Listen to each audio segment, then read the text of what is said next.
ओम साईं राम।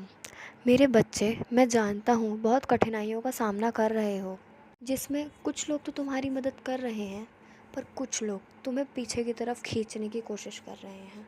आज तुम जिस परिस्थिति से गुज़र रहे हो, जिस परिस्थिति का सामना कर रहे हो, उसमें कुछ लोग तो तुम्हारे लिए दुआएं भी कर रहे हैं और बोल रहे हैं कि बाबा इसके जीवन में सब कुछ ठीक कर दो। और वहीं कुछ लोग तुम्हें देखकर बहुत खुश हो रहे हैं, लेकिन तुम्हें चिंता करने की कोई ज़रूरत नहीं है, क्योंकि उनके यह सब बोलने से कुछ नहीं होगा, क्योंकि होगा तो वही जो मैं करूँगा।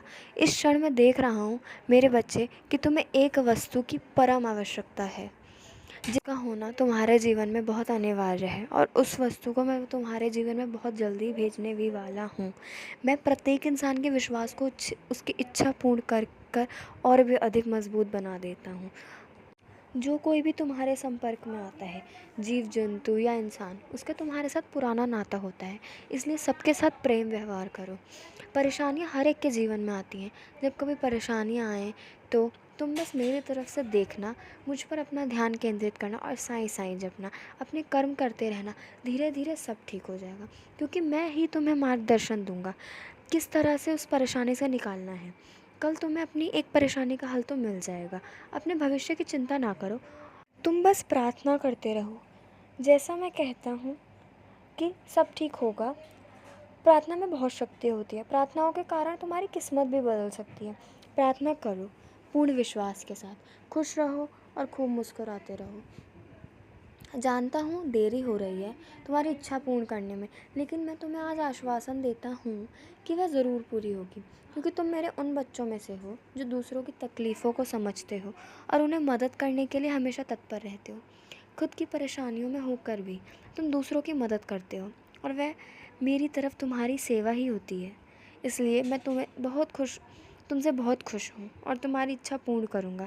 कभी भी खुद को सीमित ना रखो किसी भी काम के लिए, क्योंकि मैंने तुम्हें इतनी हिम्मत दी है कि तुम जो चाहो वो पा सकते हो। बस मेहनत, लगन और इच्छा शक्ति और सबूरी की ज़रूरत होती है, बस सब पाने के लिए जो तुम चाहते हो।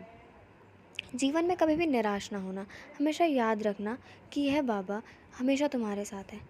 और आज मैं बहुत खुश हूँ, इसलिए क्योंकि तुम अपनी जिम्मेदारियाँ उठाने लगे हो। मेरा बच्चा जब राह भटकता है तो मैं उसे मार्गदर्शन देता हूँ, और फिर वह उस पर निर्भर करता है कि वह मेरे दिखाए हुए मार्ग पर चले या ना चले। तुमने मेरे मार्ग पर चलने का प्रण लिया है और मैं ये देखकर बहुत खुश हूँ। मैं अपने भगवान से तुम्हारे लिए प्रार्थना करूँगा कि तुम जीवन में हर वह खुशी पाओ जिसके तुम हकदार हो। हर इंसान में कमियां होती हैं और हर इंसान गलतियां करता है, लेकिन सबसे महत्वपूर्ण बात यह है कि तुम अपनी गलतियों को पहचानो, उनसे सीखो और उन्हें सुधारो, और वह गलती को दोबारा ना दोहराओ। और जब तुम अपनी गलती के लिए किसी को से माफ़ी मांगते हो तो तुम अपना अहम छोड़कर जीवन में ऊपर की ओर बढ़ते हो, जो सराहनीय है और जो मुझे अति प्रिय भी है। जो राह तुमने अभी चुनी है, बस उसी पर चलते रहो, वही सही राह है। और तुमने कल पर्ची निकाल कर जो सवाल मुझसे किए थे और जो जवाब मैंने दिए थे, वह असल में मेरे ही जवाब है, मैं ही दे रहा था। शंका ना करो, बस अब मेरे मुताबिक चलो, तुम्हें बहुत लाभ होगा। किसी की भी आंखों में तुम्हारे कारण कभी आंसू ना आने देना। जानते हो, जब किसी ने तुम्हारे साथ गलत किया और तुम्हें बुरा लगता है और तुम भी उससे बदला लेने की सोचते हो, तो वह तुम्हारा भी बुरा कर्म बन जाता है। इसलिए कहता हूँ कि यदि कोई तुम्हारे साथ बुरा करे तो वह उसके बुरे कर्मों को मेरे चरणों में छोड़ दो, उन्हें मैं देख लूँगा। तुम अपने अच्छे कर्म करते रहो और अपने मन को शांत रखो। तुम्हें यह तो ज़रूर लगेगा कि परिस्थिति तुम्हारे अनुसार नहीं चल रही, पर सब वक्त का खेल है। तुम कुछ समय ठहर जाओ तो तुम्हें पता चलेगा कि किस तरह वक्त भी धीरे धीरे तुम्हारे पक्ष में आ रहा है। मेरे रहते किसी भी बात की फ़िक्र करने की कोई ज़रूरत नहीं है। बस खुश रहो और मुस्कुराते रहो और श्रद्धा सबूरी को अपने जीवन में लाओ।